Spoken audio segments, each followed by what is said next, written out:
No primeiro bloco, então, a gente vai ter o Dr. Guido falando sobre o que é a depressão, quais são os sintomas, como identificar, né, que de fato é a depressão, não é só uma tristeza, tanto na gente quanto nas pessoas ao nosso redor, né, os sinais que essas pessoas dão. E depois a gente vai ter um relato da Vivi, né, contando pra gente a luta dela contra a síndrome do pânico, como que foi buscar ajuda médica, iniciar o tratamento, até de fato fazer o teste farmacogenético, como que foi para ela, né, os benefícios que trouxe para o tratamento e tudo mais. E para fechar, então, a gente vai estar respondendo algumas perguntas que vocês deixaram pra gente lá na caixinha nos stories. Então, no final, eu vou separar essas perguntas e o Dr. Guido vai estar respondendo todas elas. E também fiquem bem à vontade para deixar perguntas aqui no chat, eu vou estar de olho acompanhando. Então, fiquem bem à vontade, podem perguntar todas as dúvidas que o Dr. Guido vai estar aí esclarecendo. E também, só reforçando que lá no nosso link da bio, a gente tem um e-book, uma página cheia de materiais sobre Setembro Amarelo, depressão. Então, se você saiu da live e quer saber mais sobre o tema, é só ir lá no nosso link da bio que vai estar um monte de informações para vocês, tá? Um conteúdo bem rico, validado pelo Dr. Guido. E Tá pra bem gente... legal, gente. Tá bem legal ali, viu? O conteúdo. Vale a pena. Então tá, pessoal, vamos lá, doutor Guido. Queria que você começasse contando então pra gente, pro pessoal que está assistindo, como que a gente pode identificar a depressão, né? Quais são os sinais? Como saber que não é só um momento passageiro, uma tristeza passageira? Muito boa pergunta. Pessoal, então, antes de responder, eu queria explicar para vocês aqui, ó, o que a gente pensou, como foi a nossa forma de pensar e abordar o Setembro Amarelo, né, Larissa? A gente conversou bastante sobre isso. Setembro Amarelo é uma campanha nacional, mas que foi originada de um movimento mundial, que começou lá nos Estados Unidos, em 1990, 1987, se eu não me engano, com a história trágica do suicídio de um jovem que não deu sinais nenhum. E como ele tinha um Mustang amarelo, os pais e amigos passaram a distribuir lacinhos amarelos para sensibilizar as pessoas em relação ao tema do suicídio e encorajar as pessoas que estavam pensando sobre suicídio, estavam se sentindo mal, a pedir ajuda. Esse movimento tomou uma proporção nacional nos Estados Unidos e depois uma proporção mundial e acabou se tornando uma campanha símbolo contra o suicídio. E nós da Genentech sabemos que suicídio é um tema difícil de conversar, é denso, mobiliza resistências. E como a maior parte dos suicídios está relacionada à depressão, a gente pensou, então vamos conversar sobre depressão. Porque a melhor forma de prevenir suicídio é a gente entender sobre depressão, conhecer os sintomas, para poder ir buscar tratamento o quanto antes, que é sempre a melhor solução. Sempre tratar o mais rápido possível. Então, contar para vocês assim o que passou, qual foi a nossa abordagem, e foi essa. Então, a gente tem muita convicção que a melhor maneira de ajudar é fornecendo informação relevante. Então, pessoal, depressão, hoje, depressão, também conhecida como a doença da alma, é uma condição médica complexa, causada por uma combinação de fatores, que é muito particular em cada um de nós, em cada indivíduo, que inclui predisposição genética, história de vida, características de personalidade, fatores ambientais, estressores, que podem ser de diversas naturezas, perda de emprego, separação, exposição a estresse crônico, seja no trabalho ou de qualquer outra natureza, fatores hormonais, como a menopausa, a gravidez, outros quadros que alteram o equilíbrio dos hormônios, abuso de álcool e drogas. Tem alguns medicamentos que podem causar depressão e outras doenças, como câncer, etc., podem causar depressão também.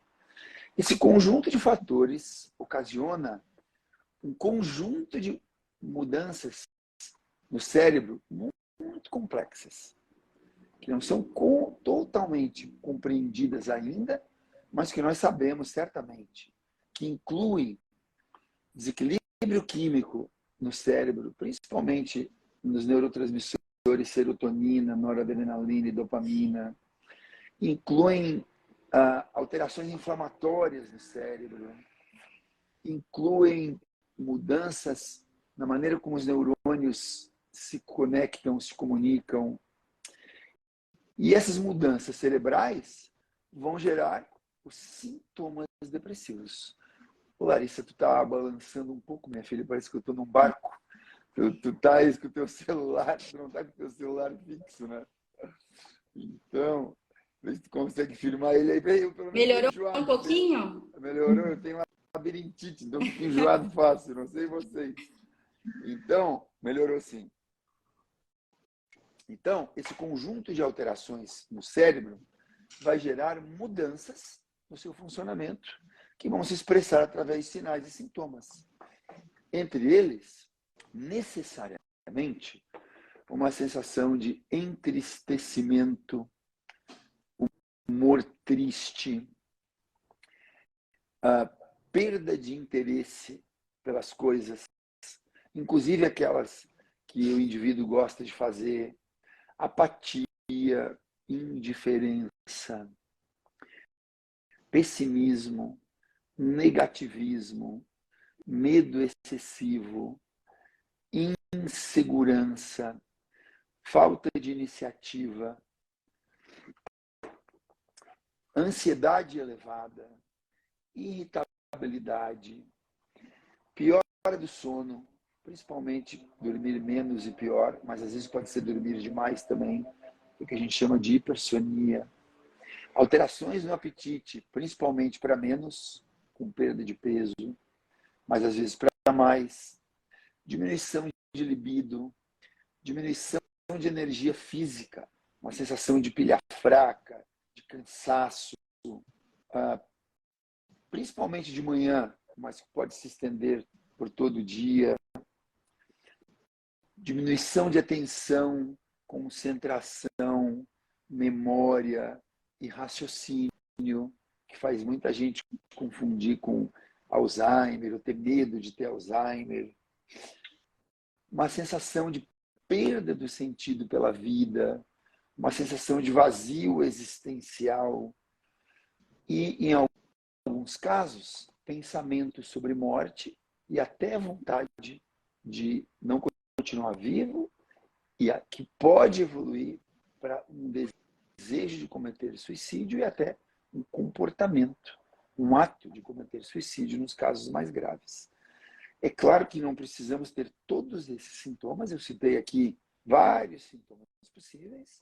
Normalmente, humor triste e ou apatia e perda de interesse, acompanhado de 4 ou 5, de algum daqueles que eu falei, por pelo menos 2 semanas consecutivas, pensando assim nos critérios diagnósticos mais técnicos, são suficientes para a gente caracterizar que uma pessoa está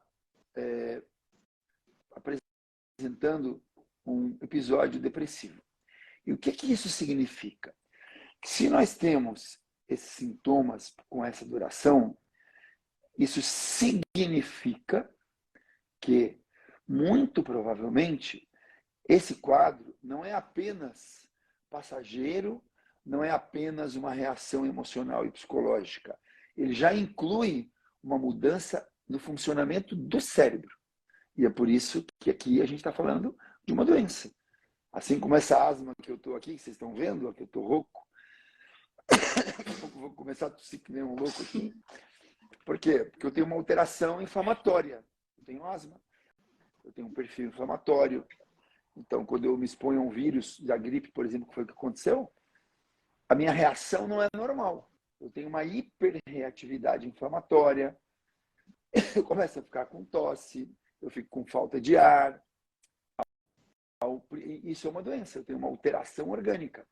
Mesmo que eu continue fazendo exercício físico, indo para academia, que eu dou minhas corridinhas, que eu não fume e mantenha meus hábitos saudáveis, eu não consigo reverter isso sozinho. Eu preciso tomar remédio. E assim acontece também no nosso cérebro.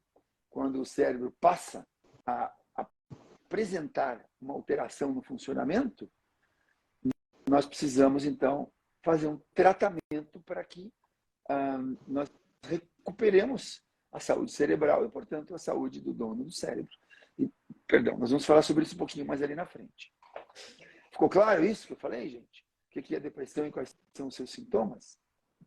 Podem ir comentando aqui embaixo, pessoal. Fiquem bem à vontade para interagir, falarem o que estão achando.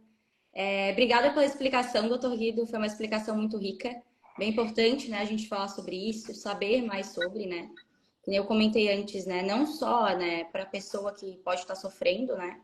Que pode estar assistindo essa live agora e se identificando, quanto à rede de apoio, então, os amigos, familiares, as pessoas próximas, né? Notarem realmente esses sinais, incentivarem a buscar ajuda, buscar o tratamento. E como hoje a gente também está falando, além da depressão, a gente vai falar saúde mental como um todo aqui na nossa live, eu queria trazer também a questão da ansiedade, né? Hoje o Brasil, ele é um dos países mais ansiosos da América Latina, segundo a OMS, né? Tendo na pandemia aumentado muito os índices de ansiedade e depressão. E eu queria saber, assim, como que a gente faz para diferenciar uma ansiedade normal do dia a dia de um transtorno ou de uma condição séria? Muito boa pergunta. Assim como uma tristeza... Opa, alguém fez uma pergunta ali, me distraí. Veja bem, ó. Assim como, gente, é normal nós termos a tristeza como uma das emoções básicas do ser humano, e é por isso normal que a gente fique triste quando tem motivo. Isso não tem nada a ver com depressão. A ansiedade também é parte inerente da experiência da existência humana. A ansiedade, ela é uma vivência universal humana. A ansiedade, ela nada mais é do que o nosso cérebro nos ativando para nos adaptarmos ao meio ambiente. A palavra ansiedade, ela se origina de um termo latim, ansietas. Ansietas significa preocupar-se, significa desejar. E ansietas, ela se origina, por sua vez, de um outro termo que significa, que é o termo angus. E angus significa oprimido, sufocado. Já é um termo que explica a origem, hein, Viviane, da sensação de ansiedade, que é uma sensação de opressão, de desconforto, de aperto no peito. Então, o próprio termo ansiedade, ele já expressa na sua origem a sensação que a ansiedade nos causa. E a ansiedade, ela é resultado da percepção pelo nosso cérebro de um perigo real ou percebido. Então, o nosso cérebro, ao longo da nossa evolução, ele foi programado para manter a nossa sobrevivência. Então, pensem, gente, lá, nossos antepassados, a nossa espécie humana, ela se desenvolveu num ambiente selvagem, na floresta. E lá o perigo não era o cliente que ia reclamar de nós no Reclame Aqui, não era o salário que ia atrasar, não era o chefe que vai brigar comigo, não é a minha separação. O perigo lá era o tigre de dente de sabre querendo caçar a gente mesmo. Então, evolutivamente, os indivíduos que sobreviviam e conseguiam procriar e transmitir seus genes, eram aqueles indivíduos mais aptos de ou antever o perigo, ou evitar o perigo e superar o perigo. Então, o pessoal estava andando lá nas savanas africanas, via um bicho lá de longe e pensava, o cara mais preocupado pensava, pô, aquele bicho lá pode ser um tigre. Eu não vou passar por aqui, eu vou mudar o caminho. Ele via lá o tigrão, na dúvida, o cérebro dele ativava um conjunto de estruturas que a gente chama circuito do medo. Amígdala cerebral, hipotálamo, que avisa, opa, perigo à vista. O nosso córtex cerebral começa a pensar E o cérebro prepara o corpo para duas coisas, para fugir ou para lutar. E como que ele prepara o corpo para fugir ou para lutar?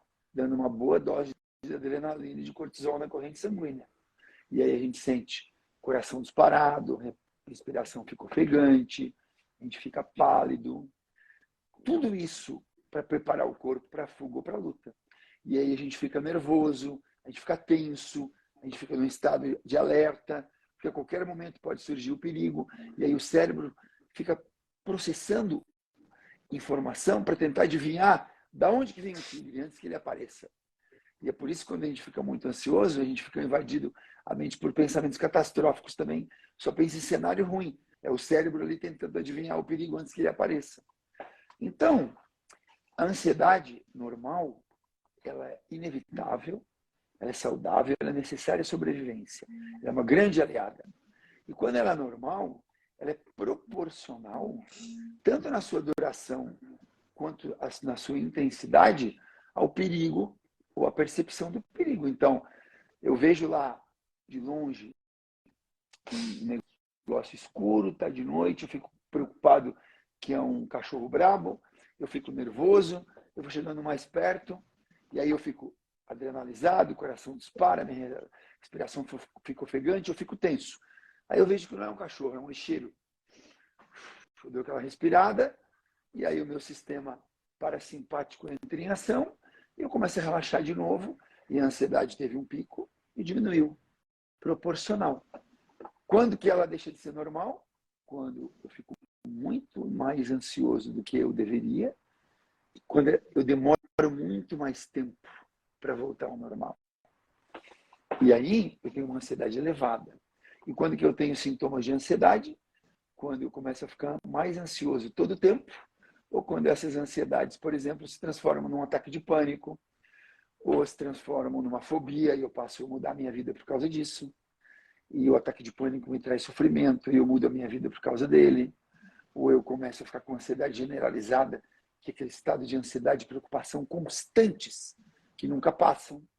Então a diferença está aí, na intensidade e na duração, do quanto muda a nossa vida e atrapalha, e do quanto de sofrimento nos traz. É a mesma coisa com a tristeza lá atrás. Uma tristeza normal, ela é proporcional à duração e no tempo.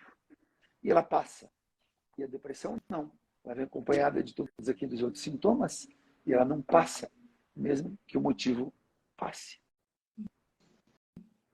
E ao mesmo tempo, doutor Guido, que a ansiedade causa esse estado de alerta, também é uma sensação de que nunca descansa, né? O Nicolas até comentou aqui pra gente no chat, parece que meu cérebro está sempre em alerta, não para, não descansa. Por mais que eu durma, ele já acorda a 200 por hora.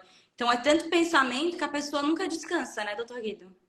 Então, aqui, Nicolas, nós temos um sinal de que provavelmente a tua ansiedade ela já está acima de uma ansiedade normal.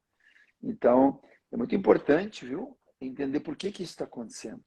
O que está motivando esse estado de alerta contínuo? Compreende? Está dormindo bem? Está se alimentando? Tem uma atividade física regular? Está exposto a um estresse contínuo e intenso?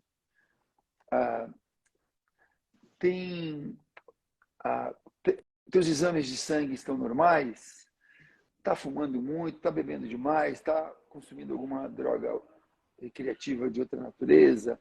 Então, é bem importante ir conversar com um profissional e entender o que está acontecendo para que tu possa, a partir da identificação de uma boa avaliação, estabelecer as melhores estratégias de tratamento. Show, doutor Guido. Obrigada pela explicação aí, por toda essa aula que tu deu pra gente. Foi bem esclarecedora.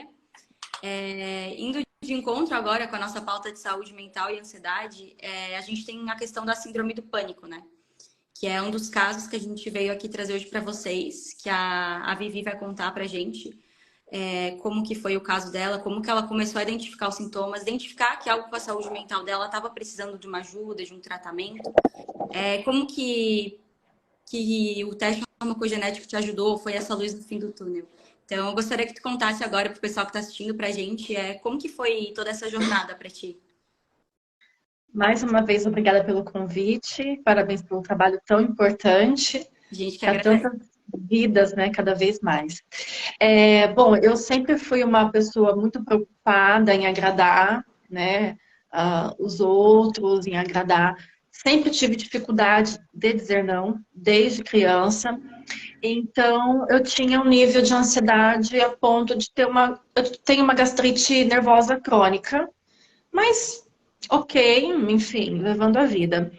E aconteceu uma situação de estresse, que para mim foi uma situação muito estressante, uma situação bem pontual no trabalho, e, e a partir daquele dia, daquela situação, eu comecei a ter, toda vez que eu passava por aquela situação, me dava uma crise forte de ansiedade, né? Inquietação, palpitação, pupila dilatava, enfim.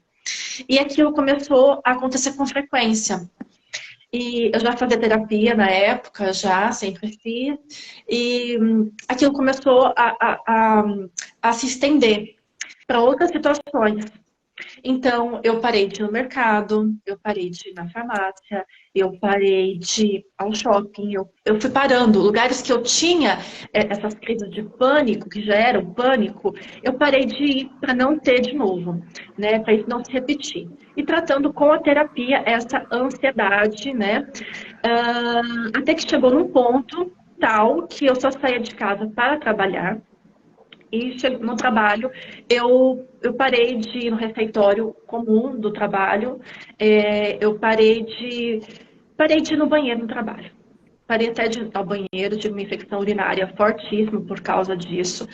Então, e eu não conseguia expor isso. Como eu ia falar as pessoas aquilo, eu tinha medo de ir ao banheiro, né? De almoçar com elas, não tinha, né? É um medo que não é racional, só tinha lógica na minha cabeça. E, apesar de uma certa resistência, acabei indo na psiquiatra, doutora Daniela Freitas, da NB de Brasília. Então, que foi um anjo na minha vida.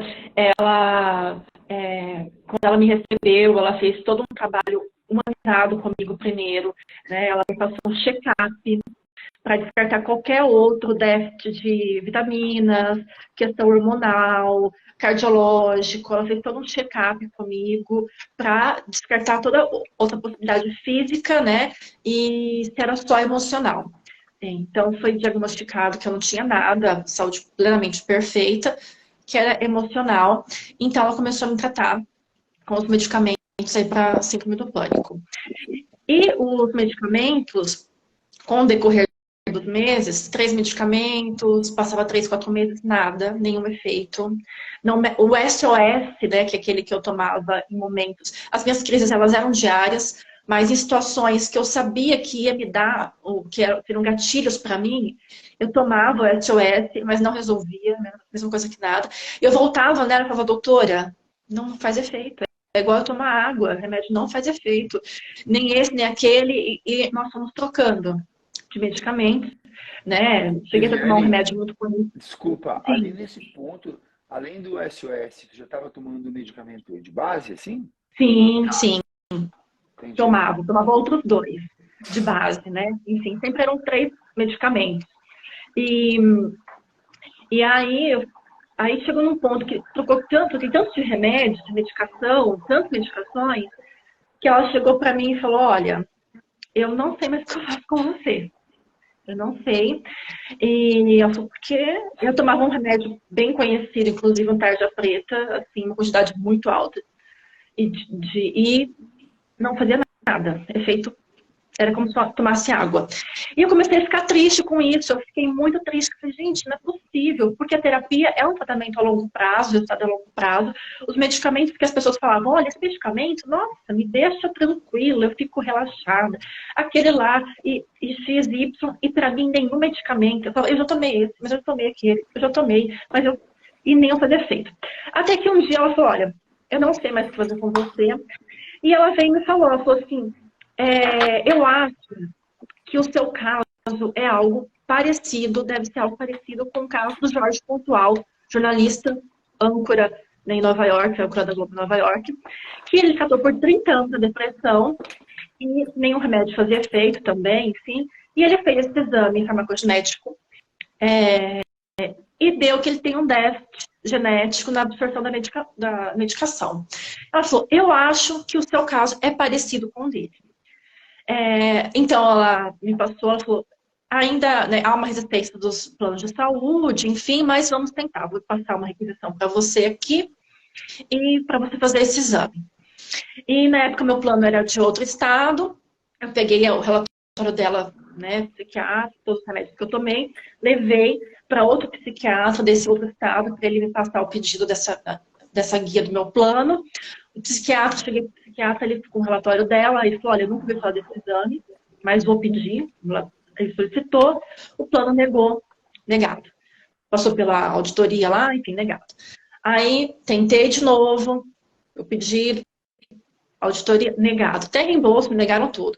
Terceira vez, negado. Aí, chegou num ponto que eu falei, bom, eu preciso fazer esse exame, porque comecei a ficar triste. Falei, gente, minha vida acabou, né? Porque nenhum remédio faz efeito. Eu tenho crises diárias, só quem passa para saber o sofrimento que é a sensação de morte iminente. Você parar de ter a sua vida, né? A sua vida normal que você tinha. Você parar de ter seu convívio social, de ir no mercado, no shopping, parar. É uma coisa assim muito triste, é uma linha muito tênue com a depressão, inclusive, a síndrome do pânico. E eu decidi pagar. Falei, não, eu vou pagar o exame, vou fazer, porque eu preciso saber se eu tenho isso ou não. Eu fiz pela Genitec o exame, maravilhoso, recebi o kit em casa, coletei com cotonete, a saliva, tal, mandei pro laboratório. Na época, é só o Einstein que fazia, né? Era pro laboratório do Einstein.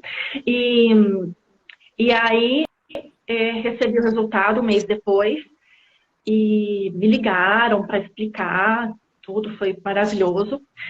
E levei para a minha médica, ela leu tudo e ela falou, olha, você tem um déficit de 30%. Então, é como se o seu corpo fosse uma escada rolante faltando degraus.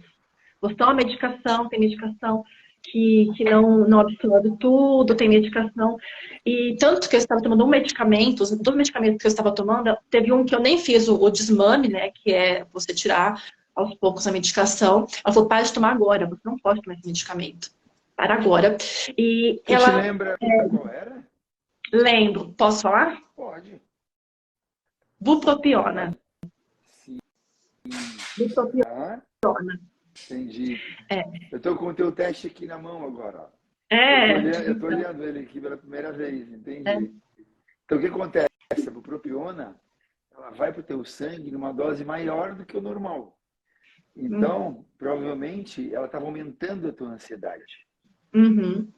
Exatamente. Eu tinha um efeito colateral de angústia muito forte quando eu tomava ele, né? Exatamente. E, além disso, ela tem menores chances de gerar melhora. Então, tu tinha 2 problemas com ela. Baixa resposta e aumento de efeito colateral. Exatamente. E aí eu fiz... E ela mudou minha medicação, que foi assim, o que me salvou, né? Enfim. E aí, o que ela foi assim, deu? Ela me manteve como SOS clonazepam. Boa. Ela me passou um suplemento para me ajudar na absorção dos medicamentos, que é o L-metilfolato, que eu tomo todos os dias de manhã, 42 gotas. Boa. Então, esse suplemento, 42 gotas. Muito bom. Ó, clonazepam, tô vendo aqui, ó, tem metabolização normal, portanto, a dose que tu toma é que vai para o sangue. Comportamento normal. E aí ela te deu algum outro medicamento, além do L-metilfolato e do clonazepam? Deu. Além do clonazepam é o SOS, que eu tomo para momentos de crise. O L-metilfolato é diário, para me ajudar na absorção. Eu tomo pregabalina, 120 miligramas. E eu tomo também o Maxapram, que é o citalopram, né? O citalopram. Então, foi assim... Nossa, na hora que eu comecei a tomar citalopram foi assim que eu senti mais a diferença assim, de tudo. E óbvio, né, também com o suplemento, com o L-metilfolato. Então, nossa, minha vida mudou mesmo, as minhas crises. Eu senti assim, nossa, mudou completamente. Eu voltei a ter mais qualidade de vida, né? Junto com a terapia também, eu voltei a, enfim, a conseguir ir em supermercado, a conseguir ter uma vida social, voltar a ter uma vida social, né? E só um adendo, antes disso, de eu descobrir, eu já tinha observado no decorrer da vida que eu tinha uma certa resistência a alguns medicamentos. Por exemplo, às vezes eu tomava um relaxante muscular para dor, eu notava que um fazia muito efeito, aí eu tomava dois. Então, eu já tinha observado, mas nunca imaginei que fosse por uma questão genética, nunca imaginei isso. Sempre achei que fosse resistência, médico deve ser fraco, enfim, né? E eu acabava, então eu já tinha notado isso no decorrer da vida. E diante desse diagnóstico, acertei a minha medicação, que salvou meu tratamento. Sou medicada até hoje, faço terapia até hoje, sou medicada até hoje, mas com outro nível de vida, de qualidade, enfim, infinitamente melhor, graças a Deus. Uma coisa que aconteceu depois, eu consegui reaver o valor que eu paguei no particular do exame, eu consegui reaver via judicial. O plano de saúde, ele então me reembolsou o valor pago, tá? Após eu pagar, enfim, no particular. O plano de saúde me reembolsou via judicial, então eu consegui esse conhecimento, né, do plano de saúde depois. E eu acho que importante falar também que às vezes as pessoas acham que essa questão do cuidado que a médica teve comigo, né? Porque os médicos que eu fui no decorrer, eles não sabiam do exame, não tinham conhecimento. E para todos que eu falo, né, que perguntam, eu falo, não, trato a ansiedade, eu tenho isso, né, tenho esse déficit aqui, né, eu fiz o exame, e a maioria fala, nossa, tem no Brasil, nossa, você fez, como é que foi? Eles perguntam na curiosidade, não sabem, não tem informação. E o mais importante é que 30% da população tem essa questão genética com os fármacos. Né? As pessoas não é uma pessoa, um em 1 milhão, né? 30% da população, de acordo com estudos, tem essa questão genética com relação à absorção de medicamentos. Então, é um dado muito relevante e muito, muito importante. Né? O doutor pode depois, né, aprofundar melhor aí. Então, hoje, eu falo dos médicos, o que eu tenho, o medicamento que eu tomo, enfim, é um exame para a vida toda, né? Por toda a minha vida, né? Eu sei que ele vai me respaldar, desde não só para ansiedade, como remédio para dor, né? Qualquer remédio que tenha acesso neural ali, algum efeito neural, eu sei que com o meu laudo eu estou com um respaldo, né?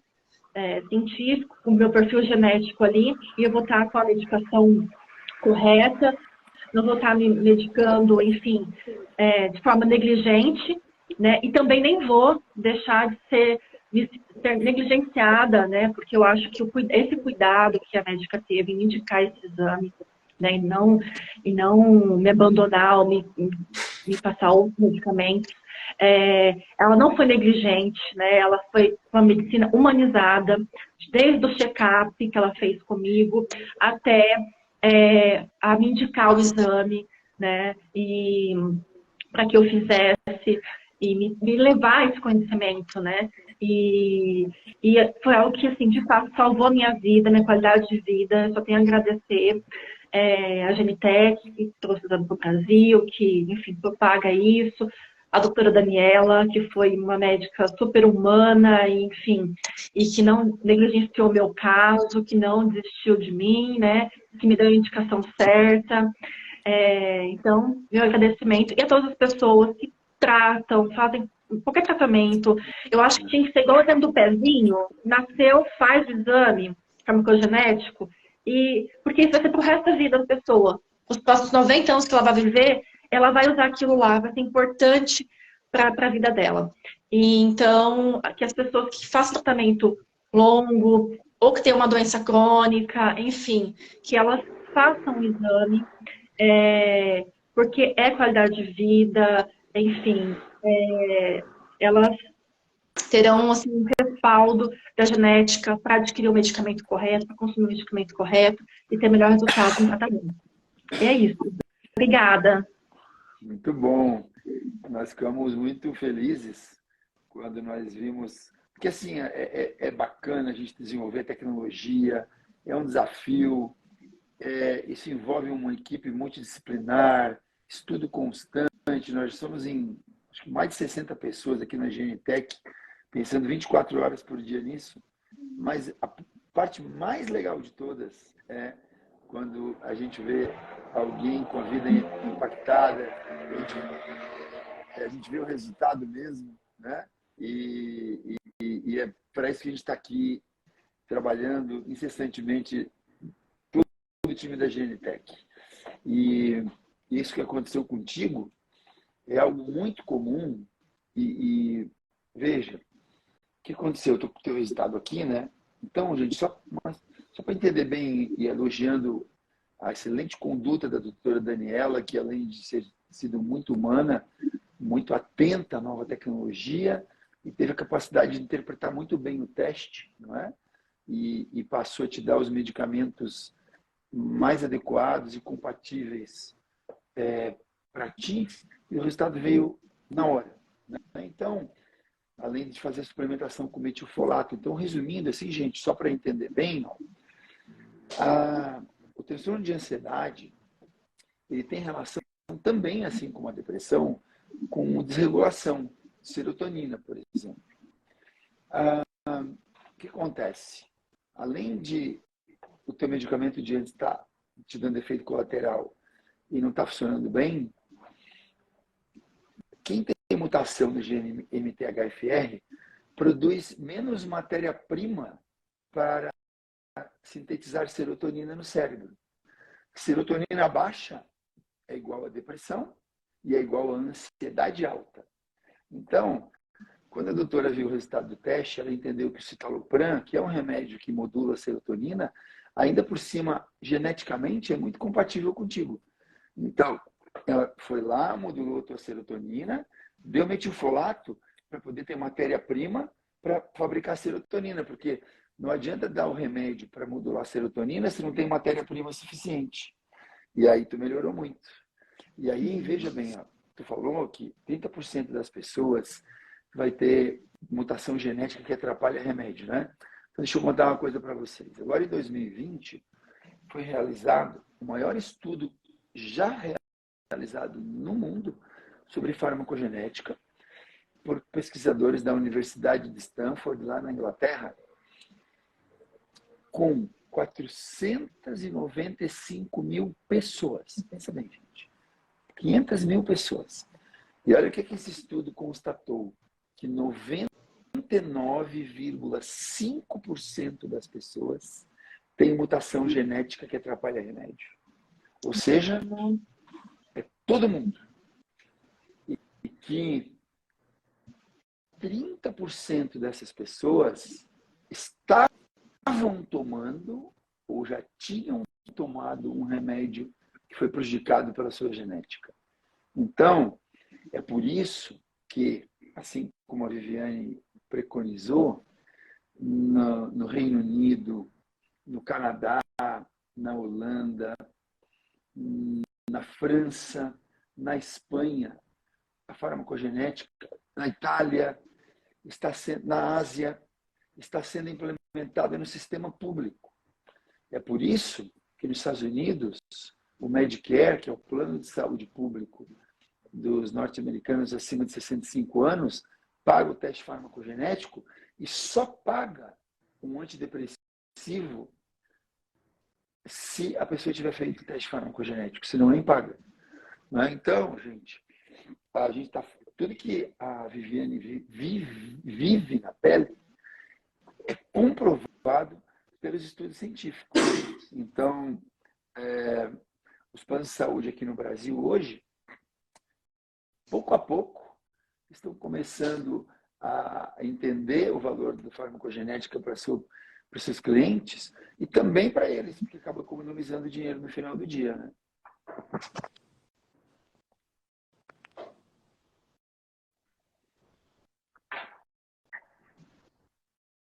Então tá, pessoal. Obrigada, Vivi, pelo teu relato. Eu que Obrigada agradeço. por abrir teu coração aqui pra gente, que é um assunto tão pessoal, né? Eu tenho certeza que muita gente se identificou e a partir disso vai pensar, eu acho que eu tenho isso, é importante eu buscar ajuda, é importante eu iniciar um tratamento, porque sozinho eu não vou conseguir, né? Às vezes a gente pensa, né? Ah, não, mas vai passar, eu consigo, né? A gente quer, eu sou forte sozinho. Mas a gente sabe, né, que o tratamento, e o melhor, o tratamento adequado é o que vai retomar, né, a nossa qualidade de vida, o nosso bem-estar. E também a gente fica muito feliz, né, em te ouvir contar. A gente sabe que foi difícil, que não foi fácil, mas a gente fica muito feliz de saber que de alguma forma a gente conseguiu te ajudar, né, voltar a fazer as tuas atividades do dia a dia, voltar com a tua rotina, voltar principalmente, né, a sair de casa, fazer as tuas tarefas. Sim. Então, muito obrigada mesmo. O doutor Guido Obrigada. também. Obrigada, assim, foi muito esclarecedor também, saber mais sobre o tema. E é isso, pessoal, muito obrigada. E só antes de eu encerrar aqui com a nossa live, eu separei algumas perguntinhas a mais aí para o doutor Guido. E uma delas doutor Guido, depressão por mais de 25 anos é normal? Não, de jeito nenhum. Depressão já não é normal, tá, gente? Depressão é fora do normal. Depressão é doença, tem que ser tratada. Por mais de 25 anos, então, nem se fala, né? É claro que não é. É tempo ainda? Passou da hora, passou da hora. Mas sempre tem solução, gente. Nunca é tarde para buscar tratamento, né? Nós, como psiquiatra aqui, é o nosso dia a dia. Cuidar de pessoas que estão com sintomas de depressão e muitas vezes há muitos anos. O próprio caso do jornalista Jorge Pontual, que a doutora Daniela da Viviane citou, é um caso de 40 anos. Ele contou na televisão, né, que 40 anos ele ficou fazendo tratamento com maus resultados. E depois que o médico dele lá em Nova York pediu o teste farmacogenético, o tratamento dele foi mudado e ele melhorou como nunca. Então, nunca é tarde. Sempre tem solução, viu, gente? E o primeiro passo é saber reconhecer os seus sintomas, entender as suas causas, para que a gente entenda que sempre tem solução e a solução está no tratamento adequado. Show, doutor Guido. Agora, indo além um pouquinho da ansiedade, da depressão, veio para a gente a pergunta também aqui: como evitar o burnout, né? Que é o esgotamento devido ao excesso de trabalho, né? Fazendo a gestão da nossa carga de trabalho, que o burnout ele pode ser causado. Burnout é isso aí, né? Síndrome do esgotamento profissional, que é caracterizado por uma sensação de esgotamento físico e ou mental relacionado ao trabalho. E aí ele vai vir acompanhado de um montão de sintomas de estresse. Aí vai ansiedade elevada, pode gerar tristeza, pode gerar pressão alta, pode gerar taquicardia, distúrbios gastrointestinais, piora do sono, alteração alimentar, quer dizer, bagunça o coreto todo. E normalmente ele é causado por excesso de trabalho ou por estresse excessivo no trabalho, que às vezes não tem a ver só com quantidade de trabalho, mas também com um ambiente de trabalho desfavorável, tóxico, ou às vezes também pela maneira com que o indivíduo lida com o trabalho dele, devido às suas características de personalidade, como, por exemplo, perfeccionismo, querer agradar demais, não saber dizer não. Às vezes o problema está com a gente, né? Então, o primeiro passo é identificar a causa do burnout. E quando é burnout, pessoal, descansando, passa. Agora, o que acontece? E eu sei disso, porque eu já entrei em burnout várias vezes, como workaholic que sou. Agora estou melhorando isso aqui, já entendi e já estou conseguindo fazer a gestão aqui da minha tendência de trabalhar muito, porque eu gosto muito e tal. É isso, é identificar e poder fazer essa gestão. Então, equilibrar, inevitavelmente, sempre equilibrar sono. Ninguém aguenta dormir pouco por muito tempo e dormir mal. não é? E a gente sabe que esse trabalho muitas vezes nos leva a diminuir horas de sono e a conta é muito cara. Então, manter uma rotina boa de sono, dá um jeito de ter atividade física. E não tem desculpa. Se a pessoa está convencida de que precisa, ela vai encontrar uma maneira. Por mais simples que seja a atividade física, sempre vai ajudar. Ter uma boa alimentação, equilibrar lazer e descanso, para quando a gente precisar trabalhar mais, e às vezes precisa mesmo, às vezes precisa queimar algumas horas a mais, alguns dias que a gente tem que forçar mais o motor, a gente tem gasolina para isso. Né? Então, identificar a causa e fazer a gestão e a prevenção. E se descansando não passou, é porque o burnout já gerou lá sintomas. E aí é um estressor que alterou a química do cérebro. Não adianta mais descansar só. Tem que ir lá procurar tratamento. E o melhor tratamento é sempre tratamento personalizado. É um pilar, né, doutor Guido? Então, é uma série de hábitos, né, de coisas que a gente vai implementando no nosso dia a dia que pode, né, tanto nos ajudar quanto piorar, né? Exatamente. E veja, pessoal, ó, os mesmos hábitos que previnem depressão e ansiedade são os mesmos que previnem todas as outras doenças. Então, é um ganha-ganha. E se a gente vai estudar um pouquinho aí sobre o assunto, os egípcios já sabiam disso há milênios atrás, os gregos já sabiam disso, os romanos já sabiam disso, os persas já sabiam disso. Todo mundo sabe, mas tem que fazer, tem que praticar. Show, essa era a próxima pergunta, né? Mas aí você já respondeu, então já matou aí a próxima pergunta. Obrigada. Então, por hoje era isso, pessoal. A gente teve o prazer aí de entender melhor, né, tanto sobre burnout, ansiedade, depressão, saúde mental como um todo, né, que é importante a gente falar sobre isso. Agora, a nossa primeira live oficial. Então, obrigada, Vivi, obrigada, doutor Guido. Obrigada. Foi Obrigado, muito enriquecedor aqui ter vocês essa noite.